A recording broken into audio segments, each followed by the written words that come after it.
What is up, Jabroni? JJ back here with Holden Kushner. Back to talk a little Thursday Night Football, along with, of course, the weekend player props. Propped up is how they call it. Holden, I mentioned this to you when you first got on to this before the show. At least we have like show talks, unlike shows I do with my father, where as soon as I jump in, the show starts. Your hair, it's like glistening today. Is it just me? Well, I told you what my thoughts were on it. My girlfriend's been out of town for a week and a half, and I feel like all the vitamins and minerals are coming back into my body and they're settling in my hair, my friend. That's an interesting approach to life, I guess. That's an interesting approach to betting too. So I'm going to go out again. You bet against me, you're going to make money. I'm actually going to start my own website here pretty soon, JJ. I'm not even kidding. It's called Opposite Picks, and people are going to pay for them. And it's going to be, I'm going to be the most accurate capper in America. I'm not even kidding you. It's going to be amazing. Hey, we'll see. But with that said, obviously you're giving out a few picks. I'd argue you got some progression to the mean coming. If you start continuing down this road, maybe you'll start winning some. What is that? 1 and 2 on the show, official plays? Although the team totals have been good, except for the Dallas thing this week. The totals and the sides have been good, but this is a prop show. So I need to get off my ass here. I would say this should be the last week, JJ. If I don't come through this week, you start, unless you already started betting opposite me, and I think you're going to make a lot of money. So let's get into it. Let's dig in, my friend. Oh, before we dig in, actually, like button would be great, but we got a comment last week, and this guy was upset. Like, he wasn't very nice about it. He was like, why, you guys talk about every game and you don't give a pick. And I'm like, you know what? Despite the fact that you're being a real asshole, you make a good point. So I think what we're going to do today, we're going to come up. We each got 3 player props. We'll bounce back between each other. We'll go back, talk about a couple of games, maybe game scripts. And then tonight, because you were surprised, I got a lot of plays in tonight's game, JJ. A lot of plays. It is surprising because it's a shit game. Yeah, well, that's why I like it. Weather's supposed to be shit. You got 2 crap quarterbacks. Yeah, I'm surprised that this is the type of game. So I presume you have a lot of unders? Under. Yes. A lot of unders. Yeah, lucky guess. Yeah. 61-55 coming at you. But hey, here, let me discuss a couple things with you. And I want to start with a player prop here. Okay. Justin Jefferson. Now, Darius Slay got in his head, right? He has an amazing matchup. He just completely blew up well over 100 yards in the meetings last year against the Lions. Now it looks like if Hutchinson doesn't play, both your starting defensive ends are out. So they're not getting pressure on Cousins to begin with. That is a heavy number. And normally I like to bet these numbers live. Last week I was burned by Devontae Adams. I can be fully 100% transparent on that. They didn't even look his way. But is 96.5 a little too high for your blood, or is that something you'd consider? So I will be honest, I don't really ever bet these props when they're this high. That doesn't mean that there's not enough warrant to it. We obviously know he's got the talent. I'll be honest, though, I don't think it matters as much that the corners are out. To me, Jefferson's matchup proof regardless. Now, we could argue maybe that'll mean, more openings for him, but I also think that it's also going to be more bracket coverage for him because I don't think they're going to trust single coverage on him at all on any play. Look, last week I went to Adam Thielen. I don't mind going right back to that. Well, I know that I got bailed out on Thielen last week. But he's 50.5. I don't mind that by any means. As far as the 96, though, yeah, it won't be a spot for me, but it wouldn't surprise at all. I mean, the dude would only need 2 catches where he's roaming free, and it just seems like often you see it happen. Now, granted, Minnesota was out of their comfort zone last week in a primetime game where Kirk obviously didn't look himself, but this is a different situation. You get that good old 1:00 time zone Eastern for Kirk. Yeah. I think it's a great spot overall. I think it's a great spot for the passing game in general. So yeah, I don't mind Jefferson. Definitely don't mind Thielen. And obviously, if you're playing the 2 of them, Kirk's not a bad idea either. I mean, it's just it is a high total, 96.5. Problem is they come out, they hit him 20 yards in the first drive. You're not getting that number again. So that I'm leaning toward the Jefferson. I have not bet the Jefferson yet. What do you want to talk about? Give me a prop here that's on your mind. One of the 3 that we were going to discuss. Yeah, so I'm just confirming what it is now. I know I bet it this morning. Kyler Murray's rushing prop this week was 25.5 earlier this morning on DraftKings. I can't imagine it moved up that much since. It's 25.5 BetMGM and DraftKings right now. Yeah, so it's a little vig now at 120. I know it was 110 earlier today. To me, that's not a big deal. Look, to me, I was happy to see Kyler Murray running again last week. It was nice to see him scrambling around. Now, I know that obviously them being down helped, but it wouldn't surprise me that happens again. No, I mean, the Rams seem to always have his number. And again, I love playing mobile quarterbacks with good D line against good D lines. It forces them to be more mobile. I think it's a soft number. If you remember, like when Kyler was going through his rushing streaks, his numbers were like 37, 38 on a weekly basis. 25.5 feels so soft. And I know that he hasn't been running much, but we saw last week him get the legs going. It wouldn't surprise me again here to get him going. I just think this number is about at least 7-8 yards short. I don't touch his numbers when they're in this 36, 37 range, but we're talking 25.5. He could do this in one shot in reality. I love the spot. And again, if you're somebody who thinks the Cardinals are going to win this game, they're going to do so because Kyler Murray is using his legs to extend plays.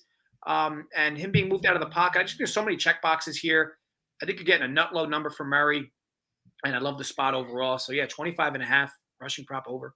Well, he's healthy. That's the big thing. When he's on an injury report, I don't bother with him in DFS because he just doesn't run as much. I'm actually looking at his longest rush right now, if they have that, because I think that's kind of Kyler, 11.5 minus 130. So they juiced it heavily. But if you're thinking he can bust this on 11.5 is nice. Then you go but look back at the two meetings they had last year, JJ, 61 yards on 7 carries, 6 carries and 39 yards. So he blasted through those attempts. Little concerning though, that he's only run 5 times each of these first 2 games, but there's the explosion factor there. And I wonder if targeting the longest rush would be something you'd be interested in at 11.5, or is it just easy to look at the 5 carries and hope that you go over? Yeah, I don't mind it. I thought about it between the two. To me, it wouldn't surprise me if it's one of those games where Kyler Murray has 7-8 carries for 30 yards, where he just kind of takes what the defense is giving him and doesn't take the big shots. But we know with his speed, we saw with Lamar last week, everybody was talking about how fat Lamar Jackson got. And what does he do? He gets away and scrambles. What, it was a 70-yard touchdown run last week. So no, it wouldn't surprise at all. And I'll be honest, I probably would be more shocked, if anything, if this bet won without him having a run over 12 yards, or 12 yards or more. But I did prefer it because I did feel like I was going to get more volume this week from him. And I do feel like having those big runs, there's a little bit of added variance to that. You're just hoping a play breaks down, hoping he jukes somebody. But we do know for a fact that Kyler Murray is looking to avoid extra contact this year, much like he was doing parts of last year as well to keep him healthier. So unless the play just completely spreads out like, Moses parting the seas, ultimately, that's why I preferred the longer game with him running more carries wise versus the long run. I like it. All right, let's go to Tua. I want to talk Tua here because Tua went absolutely bananas last week. His passing prop, you can get anywhere from 253.5 if you want to go over to 261.5 at almost even money, minus 105 at BetMGM, 261.5, right? And I think what you got to ask yourself then, because if you go look at Tua's game log, if you go look at what the Bills are doing right now, Tua's probably going to have to throw the ball well over 45 to 50 times. And I'm not even kidding you. Projections under here. What's keeping me off of this? What's keeping me off of this is that this could be an absolute shootout. So again, week 2 against Baltimore last week, 36 of 50 for 469. He did go 23 of 33 for 270 against New England. And last year, Buffalo did beat him up pretty good. He actually had one start and he played in 2 games. They beat him up pretty good. So I think when I'm looking at the Tua prop, I'm trying to figure out the game script here. And I wonder what you're thinking about that, because 261.5 to the under, I would look at the under in this one. It's staring at me, but I'm just not confident enough that this isn't going to be a shootout. What's your take on this game? Yeah, so it's nice to see McDaniel kind of fixing Tua, right? I will say also, though, that him coming, I think that people are too critical of him throwing as a left-handed quarterback, because I'm sure you might have seen it, right? The video that somebody did where they flipped him and made him a righty. Yeah. Did you see it? It was great. Yeah, they did that with Lamar Jackson too. They made him a lefty. It's pretty cool. So when he looks like a righty, he looks like an authentic quarterback, right? Like nothing looks weird. Nothing. I mean, it was just me. Like nothing looked weird about it. Like now I'm a lefty, so I'm used to obviously that type of motion anyway with everything. But like when you watch a bunch of right-handed quarterbacks play the position, and then you see him, everything looks a little off, right? But you swing the picture around, and it just everything looked natural. It looked like he was hitting guys in stride. The motion looked fine. I just think people overreact to that. But either way, in this game, look, that is a fat line. That is a higher line than the look-aheads. And it's not like Miami's shown anything that says they don't deserve it. But granted, people might have upgraded Buffalo, which I find surprising because a lot of people had them as a Super Bowl winner this year, coming into this year. So how much can you really have upgraded them? They've looked really good through 2 weeks. This just feels like a complete overreaction line, though. But look, it'll be interesting to see Buffalo be tested by a real offense here, and how they can. There's just so much speed on that side in relation to his passing prop specifically. I think it's hard to continue to ride the wave, especially since now he's going to play a super elite defense in Buffalo in terms of if you're going to play his prop over. But man, here's the thing. Like if you were watching the Baltimore game and you had him under, you were probably thinking, I'm in good shape. And that kind of went sideways on you in the second half. Here's the thing. Like I think if you think Buffalo might really get on this team early, man, you're just going to get a lot of garbage time Tua again. So I think overall it's a pass spot for me. I don't want to ride the wave with him off a big week, but at the same time, it's hard to feel good about betting an under in a script that you think potentially could have Buffalo up 2-3 scores where he's going to be forced to do it again like he did in Baltimore. Yeah, I think that this is probably going to be a bet closer. If I do bet this, it'll be closer to game time. I do want to get under that 261.5, but now I'm looking at the injury report for the Bills are banged up, man. Dane Jackson, one of their corners, banged up. No practice. No defensive tackle Jordan Phillips. No Micah Hyde, their big safety. They threw 5 more guys limited today, including their center Mitch Morse, and then Tim Settle, one of their both their defensive tackles, 2 of their defensive tackles, Ed Oliver and Tim Settle. There's a lot of injuries going on with the Bills right now, by the time game starts, but I'm just leaning toward Tua right now because I do think he can throw the ball 40, 45 times in this game. The Bills are just so damn good, JJ. Like right now, I don't see any team in their class, and that includes the Chiefs or any other team you want to give me right now. Who is in the Bills class through 2 weeks? Yeah, I mean, I think it's hard to not have the Chiefs at least in the conversation. And look, I don't want to say surprisingly because I know a lot of people had them high. Philly looks really good. But if we're talking just the AFC, yeah, I mean, to me, until Allen in some of these AFC championship games proves he won't piss down his leg, I think ultimately we have to watch him in the playoffs do well against these better teams. Home field advantage for them is going to be clutch. They play in the cold weather, and he can definitely spin it in cold weather. But to me, he's got to at least get to the Super Bowl before we're crowning anything on this team. It's only been 2 weeks. Miami will be an interesting test for him, though. Yep, no question. All right, give me your second guy you want to talk about here. What's another bet? Yeah, so Colts Chiefs, all things look like Michael Pittman is returning this week. Yep. It's hard not to like his over 63.5. To me, this thing should be higher, much higher, almost like 8 to 10 yards higher. We saw how Matt Ryan performed without him. We saw how Matt Ryan performed with him. And I know one game samples are hard to overreact to, or you shouldn't overreact to them. However, we do know Pittman will be targeted early and often in this game. The game script fits well for this team. Even if they've been trying to establish the run with Taylor. It just hasn't been working as optimally as it was last year. Now, granted, his yardage is fine, but his yards per carry isn't exactly ideal. What'd you get it at? 63.5. Yeah, it's still at 63.5 too. Minus $1.15 on BetMGM, minus 130 at DK. So it's a nice number. Yeah, that's even better. I would say definitely go the BetMGM route, obviously. And BetMGM obviously puts their props out a little earlier. I mean, I'm sorry, they're putting them out a little earlier now than they 64.5 now on BetMGM. Yeah, you like it still, or would you rather take the 63.5 and then 130 at 115? No, I'd rather pay the vig for I pay the vig for 115. 1 yard's not worth 1 yard's not worth 15 cents. So okay. I would definitely, so 64.5 is the play for sure. To me that number is likely going to close closer to 68, 69, 70, especially if he's a full go at practice tomorrow, where he's not going to be hindered or anything. Like, to me, you're talking a spot where the script makes a lot of sense. The target share should be there. I think overall Pittman's a great look this week. Now, granted, of course, if he re-aggravates an injury or anything like that, of course, that would be unfortunate. But as far as the number, it's way off. We saw how often Matt Ryan was targeting him in good game scripts for him. Would expect no less, especially since how bad the passing game looked last week without him.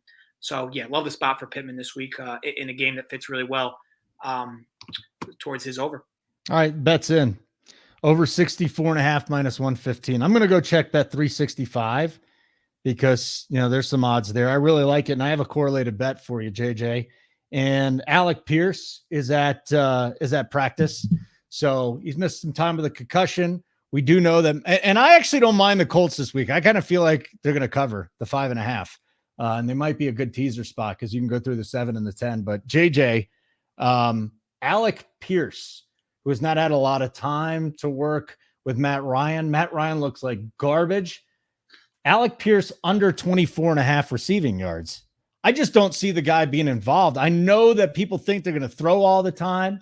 To me, this is you have to think about game script when you're betting player props. I'm thinking a lot of Jonathan Taylor, man. And if the Colts fall behind, do you really think that we've got one of the top 3 options in the passing game in Alec Pierce? I don't, JJ. I don't. The only thing I'd ask you is, what's his snap share been? Like, what's his percentage of time? He hasn't even played is the problem. He had that concussion, right? He had the concussion. Then he went out and he was very, let me go get the snap rate though, because I did look it up and it'll be very helpful here. And again, with Campbell coming back, I think that's monster. So we had Pierce week 1, 2 targets, 51% snap rate. Last week he was out. And that was against Houston too. So he might be there, but I'm going to make that an official play, JJ, under 24.5, minus 115 and Alec Pierce. I think you can find that at a few places. So tell me what's wrong with that bet. And seriously, I mean, yeah, I think the only thing you might worry is what exactly are we going to get, right? Because he didn't play last week at all, did he? No, he got a concussion. Yeah. So in week 1 he played, right? Week 1 he played. He got 2 targets, 51% snap share. Snap share. Yeah, so that was with a healthy Pittman. So we'd have to, based off that data, we'd have to assume he's going to play another 50% of snaps. Yeah, I mean, I guess to me, it's a little higher variance just because we don't know. First of all, it's a low number. And if he's going to play 50% of snaps in a game that figures to be a script for a pass in some ways, you're talking he's likely going to be on the field for what, 40-ish plays? 40. So, yeah, I mean, overall, I think it's at that low of a number for that snap share. I don't think it's hard to love the spot. But to your point, if Matt Ryan's not even looking his way, what does it matter? I just don't see him looking his way. I think Matt Ryan's got some issues right now, man. And that whole team has a lot of issues. Why the hell isn't this letting me tail your Pittman thing? Hold on, let me get this bet in because I really like it a lot. That's what this show's all about, just trying to make me money. It's frozen too. That's kind of weird. There's no way somebody was watching this show and just play such a heavy bet that they're not taking it. How's that possible, JJ? No idea. Son of a bitch. All right, maybe they shut it down. Anyways, so that's I like the Alec Pierce there. Alec Pierce, under 24.5. I just don't think there's a lot there. So my other play, and I bet a lot of Broncos stuff, and I've actually had some success just focusing on one team. And this is the Sunday night game against the Niners. You don't have Jerry Jeudy right now, and Jerry Judy's very banged up. They have not posted a KJ Hamler prop yet. The Hamler, he had the reconstructive surgery. He had hip, he had knee, he had a lot of stuff. And he came back week 1. His hamstring bothered him a little bit. Week 2, he sat out. This week, apparently having a much better week of practice. They're saying he's ready to go. He's a little limited in practice, but he's ready to go. And I kind of set my own number here. If they post this thing, anything above like 25.5, I would stay off it. But I think if we can get a 25.5 or below on KJ Hamler, that's a catch. And at this point, it's going to be a necessity to work him in if Judy's gone. So this is going to be a bet that's more of once we know what's going on with Jerry Jeudy. But I can't imagine the book set this dude's prop up in the 30 range. Again, mid-20s, maybe even 26.5. I think he gets to right around 30. But KJ Hamler, sleeper here, I think over 25.5 or less yards is going to be a play for me. Yeah. Unless he's going to have to throw more. They're just not good. Don't mind that one bit. No. So the bet's not in. The problem with the reason though is because they don't have them up yet. But again, I think that's a pretty good number. What do you got for a third guy here? You got anybody else you want to talk about? Yeah, so good old Lenny. I know Lenny let me down last week, Fournette, in a game that made a lot of sense for him to play well. To me, I'll go right back to the well, though. I didn't bet his player props, but I was overweight on him in DFS. In relation to this game, I really like the combined prop for him, rushing and receiving. I think it might be 102.5, pending your book. I know I got it 103.5. I thought it would go up. It's actually gone the other way. Now, maybe it's gone the other way because of the offensive line issues with Tampa. However, I think that if combining them both, first of all, you're going to get the volume from him in a spot like this. And I think that, first of all, I don't respect Green Bay's defense by any means. I know that some folks might. And I look at the lack of pass options Brady has and the amount of trust he has in Leonard Fournette. I think he's going to get there in the receiving game. I think he's going to get there in the rushing game. And I think overall that number is, to me, 5 to 6 yards short at where it currently is. And I just think it's a pure volume play in a game where it makes a lot of sense for him to be heavily involved. I think that, to me, I'd be shocked if he had less than 20 touches. And I think overall, all things considered, wouldn't surprise me that he averages more than 5 yards a carry and definitely averages more than 5 yards a catch. And that'll get us that number over if he gets those 20 touches. I like it. I like it a lot.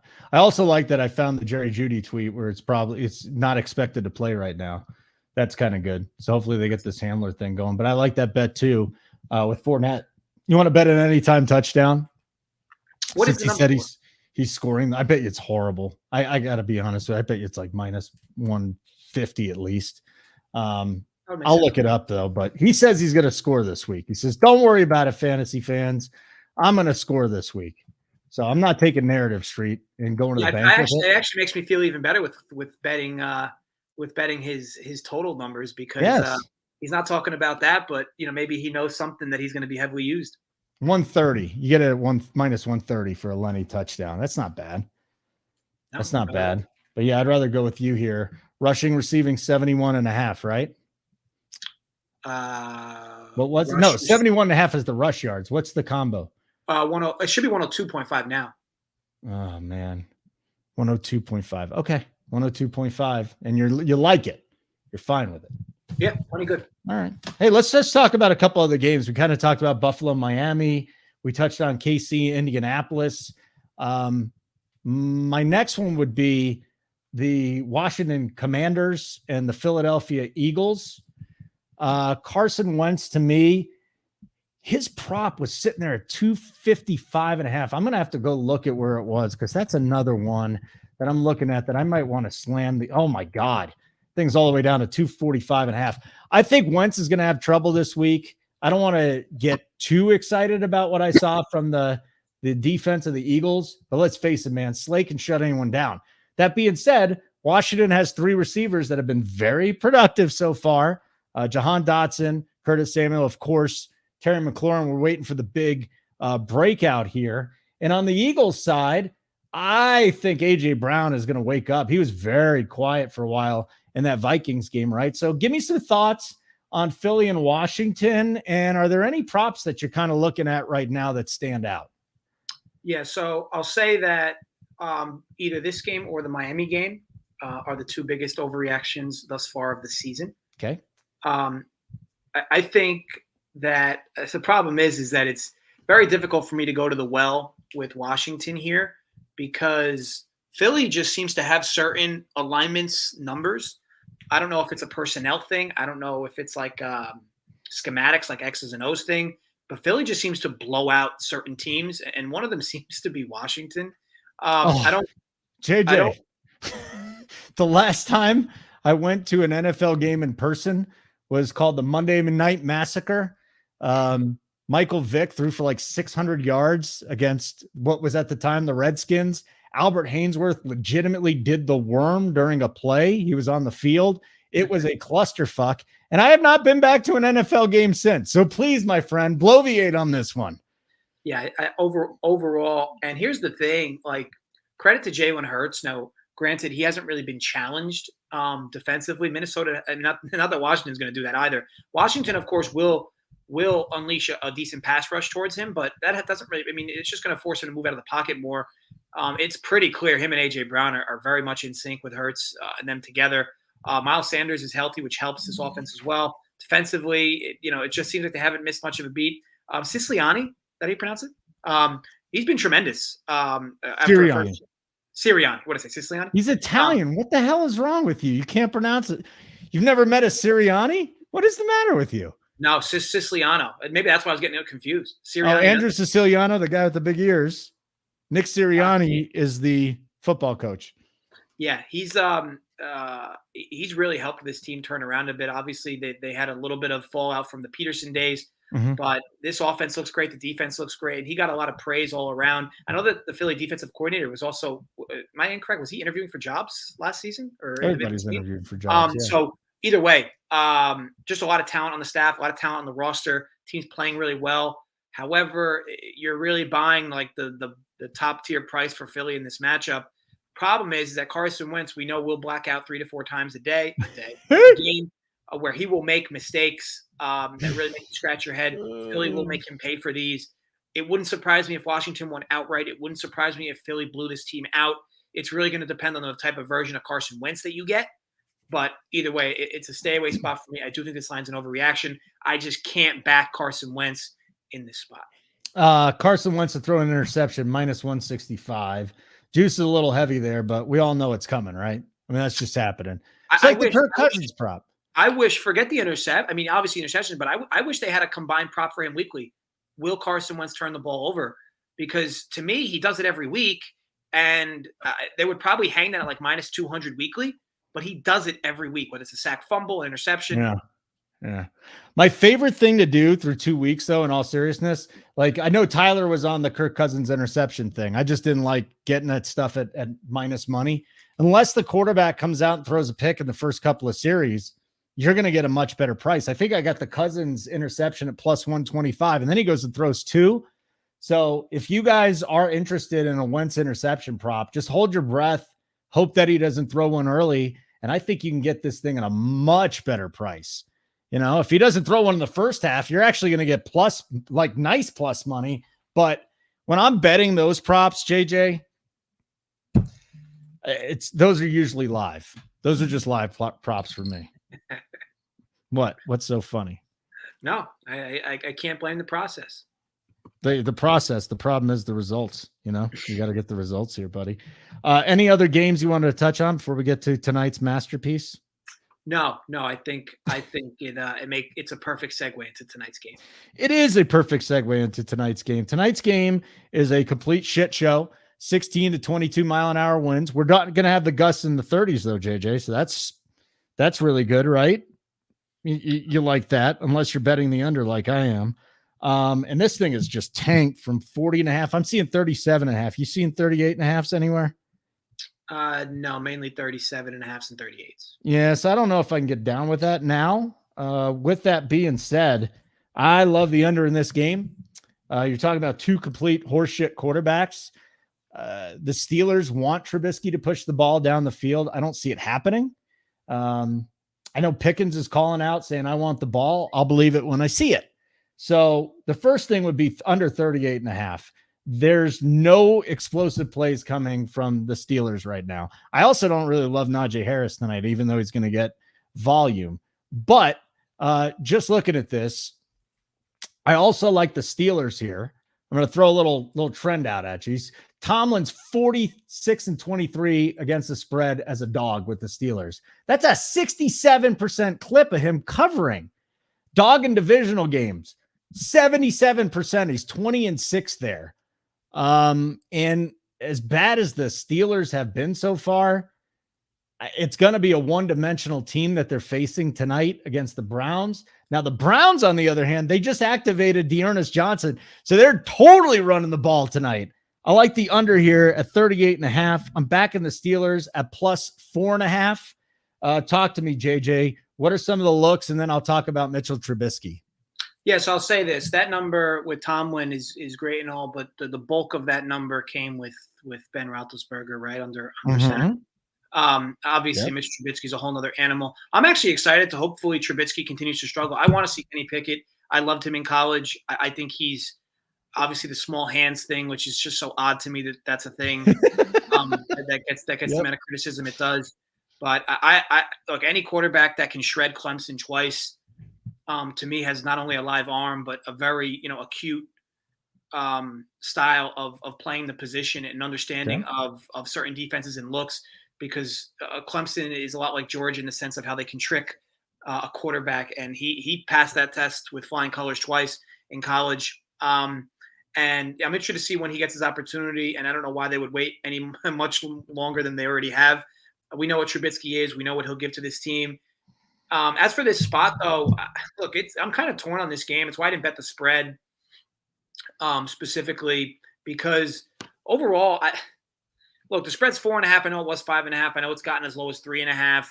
I don't know where points from Pittsburgh are going to come from. I mean, granted, maybe obviously Thursday nights can have these weird things happen where between special teams nonsense and whatnot.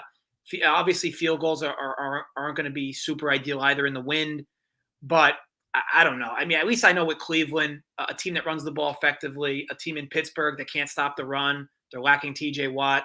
It just seems like Pittsburgh's angle here is going to have to be field position and hope that they can stop this team, but somewhat between the 20s. It just seems like Cleveland should be able to run the ball without much issue throughout this game. And obviously it'll open up some things for Brissett. I think it's a very tough spot overall for Pittsburgh, though, and it's tough for me to feel good about either side there. As far as the total, man, this thing keeps dipping lower and lower. It's hard not to start thinking about liking the over. Yeah. I won't. Unless you put it like 29.5, I won't. I just think this is gonna be ugly. Like we're all saying, the wind is blowing out there. The Steelers defense has a passer rating of 68.8. That's fourth in the NFL. So, you're thinking if there's going to be points in this game, there's going to be points from the running backs, and that's going to take some time, JJ. So I'm very firm on the 38.5. Below that, I'm not so sure. 38.5, I'm feeling fine with. If you got 39.5, 40.5, you're sitting great. But I'm just I'm gonna sit here. Divisional game, bad weather, thinking under. You get some correlation there. So the under and the Steelers are my plays here. Any props you're looking at? So I mentioned, so obviously I bet, as you know, I bet David Bell over 5.5 receiving yards. I just don't know where they're offering that anymore. For whatever reason, they took it off the board on DK. We were talking on this pre-show. I don't know if that's a good thing or a bad thing. But for me, I look at it as a guy that is likely to see, anywhere between 12 to 25 snaps, and he needs to catch one pass. It wouldn't even surprise me if they designed a play for him. This dude was super explosive in college. And, you want to talk about guys that should be able to get separation at this level. I'd assume it'll be David Bell. He definitely is a better receiver than Anthony Schwartz. So I don't even know why they're splitting those snap shares early on. But I think they're going to have to do something. I think they're going to it's Thursday night. You get that little extra trick up your sleeve. So wouldn't surprise me if they get David Bell involved for one play, two plays, and he gets over that. It's a small number. If books still offer it, feel free to fire. I did. It's just not even offered anymore on DraftKings now. Yeah. Chubb's an interesting prop all around. The volume is there. I hate betting props like this in timeshares. You can go to Kareem Hunt instead at a smaller number, but again, it's more of a luck of the draw with what holes open up on whichever running back is back there for when they do. In a game like this, it wouldn't be crazy to think that the QBs get going with their legs. Wind game, tough game, slugfest, if you will, or rock fight as they call it.